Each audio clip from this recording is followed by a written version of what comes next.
Happy Independence Day to all. Hi guys. 15 August independence day, स्वतंत्रता दिवस।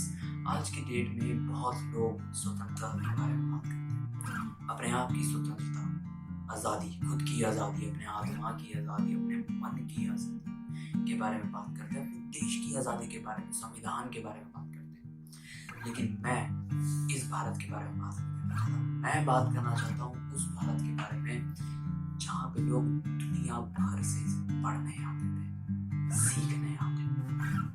मैं उस भारत के बारे में बात करना चाहता हूँ जिसने लोगों को हंसना, खेलना, रोना, गिनना और गणित सिखाया। और मैं उस भारत के बारे में बात करना चाहता हूँ जो हजारों जंगों के बाद भी, लाखों मुसीबतों के बाद भी, लाखों शहादतों के बाद भी खड़ा रहा, एक मजबूत राष्ट्र बना रहा और आज भी है। मैं उस भारत के बारे में बात करना चाहता हूँ। तो क्या आप मेरे साथ चलोगे एक छोटे से सफर पे उस भारत के? भारत क्या था, कैसा था? चलें? चलिए।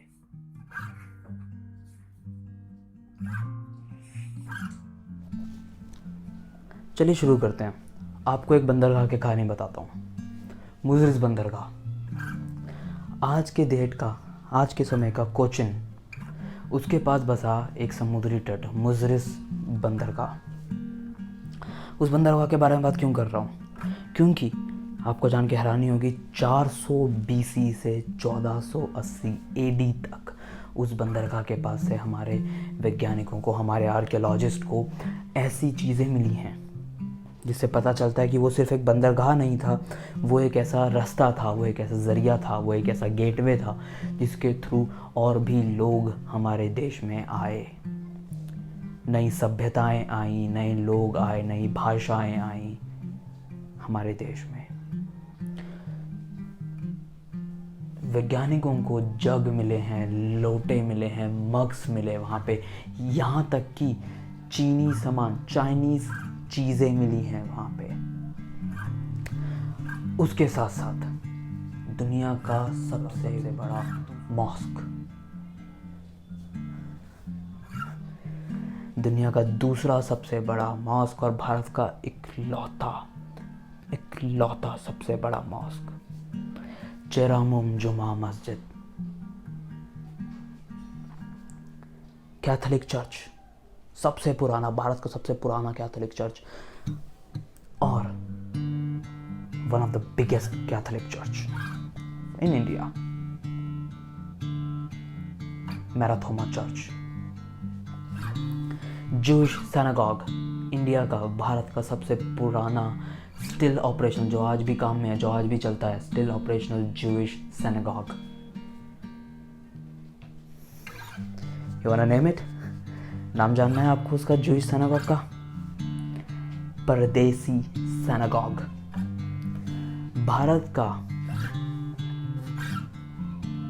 भारत के सबसे विशाल, सबसे बड़े मंदिरों में से एक मंदिर,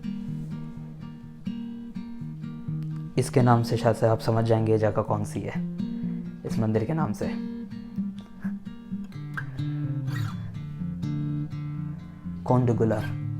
कोंडुगुलर टेम्पल।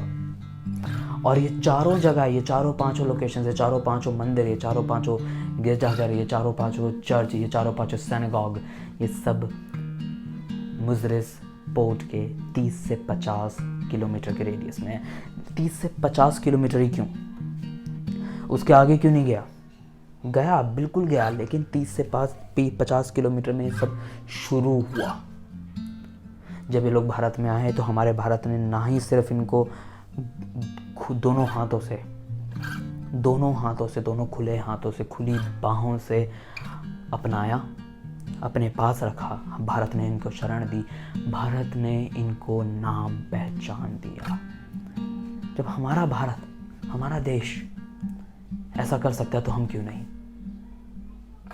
थोड़ा सोचेंगे इसके बारे में, तब तक हम चलते हैं एक दूसरी कहानी पे, एक दूसरी जर्नी पे, जहाँ पे हम थोड़ा सा और जानेंगे हमारे भारत के बारे में, हमारे भारत के इतिहास के बारे में।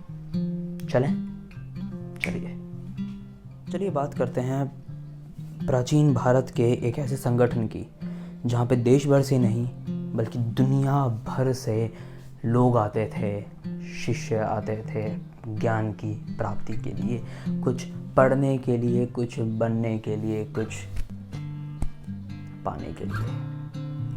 जी हाँ, मैं बात कर रहा हूँ बिहार में स्थापित नालंदा विश्वविद्यालय की, यानी कि नालंदा यूनिवर्सिटी की। उसी की ही क्यों, खैर मैं बात तक्षशिला की कर सकता हूँ जो कि आज के डेट के अफ़गानिस्तान में है, लेकिन मैं नालंदा की बात कर रहा हूँ आज। तो नालंदा के बारे में बात करते हैं। नालंदा विश्वविद्यालय, ये एक ऐसा विश्वविद्यालय था, one of the finest institution of ancient India, one of the finest institution of ancient India it was. उसके साथ साथ इस विश्वविद्यालय की, इस नालंदा विश्वविद्यालय की आपको एक ख़ास बात बताऊं तो यहाँ पे एडमिशन के लिए मेरिट चलता था। मेरिट जैसे आज आप IIT, IIM, AIEEE क्रैक करने के लिए सालों लगा देते हो कोचिंग में। आज मैंने देखा है माँ बाप अपने बच्चों को 5वीं क्लास से डाल देते हैं कोचिंग में कि मेरा बेटा 12th के बाद AIEEE क्रैक करेगा। एग्जैक्ट सेम मॉडल यही होता था पहले भी। नालंदा यूनिवर्सिटी में अपने समय में 8,000 से ज़्यादा स्टूडेंट्स थे, 8,000 से ज़्यादा शिष्य थे, 8,000 से ज़्यादा ऐसे लोग थे जो कुछ सीखना चाहते हैं और जो लाखों लोगों को पीछे छोड़ के यहाँ आए हैं। और उन 8,000 को पढ़ाने के लिए 1,500 टीचर, 1,500 शिक्षक, 1,500, 1,500, 1,500 गुरु थे। तो क्या कह सकते हैं, हर एक ने अपना काम किया। नालंदा यूनिवर्सिटी एक इतिहास का एक बहुत ही महत्वपूर्ण पड़ाव है, बहुत ही महत्वपूर्ण कड़ी है जो हमें हमारे धरती से, हमें हमारे भारत से, हमें हमारे वजूद से जोड़ती है। उस विश्वविद्यालय से हमें ये सीख मिलती है, वो हमें ये सिखाता है कि फ़र्क नहीं पड़ता आप कौन सी भाषा बोलते हो, फ़र्क नहीं पड़ता आप कहाँ से आते हो, फ़र्क पड़ता है आप क्या करते हो। अगर आपको एक अच्छे गुरु के साथ हो, अगर आप एक अच्छे दोस्त के साथ हो तो आपकी ज़िंदगी बदल सकती है। नालंदा यूनिवर्सिटी सबसे बड़ा एग्जाम्पल है इस चीज़ का। तक्षशिला सबसे बड़ा एग्जाम्पल है इस चीज़ का। इतिहास अपने आप में सबसे बड़ा एग्जाम्पल है इस चीज़ का। आइए एक और स्टोरी के बारे में बात करते हैं। चलिए बात करते हैं आर्यभट्ट की। आर्यभट्ट जिसकी वजह से लैपटॉप यहाँ पे रखा है, जिसकी वजह से आप ये वीडियो देख रहे हैं और जिसकी वजह से मैं ये वीडियो बना रहा हूँ। आर्यभट्ट लोग कहते तो नहीं है, लेकिन मैं कहना चाहूँगा the father of everything. Aryabhatta वो आर्यभट्ट जिसने शून्य की खोज करी। जीरो, शून्य, नथिंग। आर्यभट्ट की उस एक खोज की वजह से वैज्ञानिक एक नई भाषा बना पाए मशीनों के लिए, वैज्ञानिक एक नई भाषा बना पाए कंप्यूटर्स के लिए, जिसको उन्होंने नाम दिया बाइनरी। आगे उसमें और डेवलपमेंट्स होती रही, हेक्सा, डेसिमल, ऑक्टा, हम उस सब में नहीं जाएंगे। मैं अपने आप को किसी एक विषय में, किसी एक सब्जेक्ट में एक्सपर्ट नहीं मानता। मैं आप लोगों को ये नहीं कहूँगा मैं हिस्ट्री के एक्सपर्ट हूँ, लेकिन मैं ये कहूँगा कि हमारे इस धरती पे सभ्यताएं रही हैं, हजारों सभ्यताएं रही हैं। मैसेडोनियन, ग्रीक, हजारों सभ्यताएं रही हैं, हजारों सभ्यताएं आई हैं, हजारों सभ्यताएं गई हैं।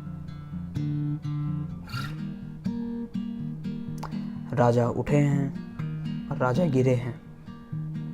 भारत में भी, हमारे देश में भी कई राजा गिरे हैं, कई राजा उठे हैं। हमारा देश कितने सालों तक गुलाम रहा,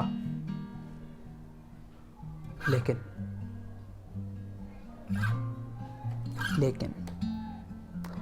आज भी हमारा देश उन सिद्धांतों को मानता है जो उसने हजारों लाखों साल पहले स्थापित किए थे,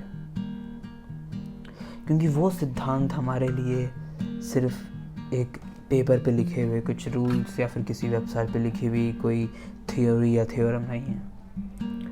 वो सिद्धांत अब हमारे दिल का हिस्सा बन चुके हैं। वो सिद्धांत हमारी आत्मा का, हमारे डीएनए का हिस्सा बन चुके हैं।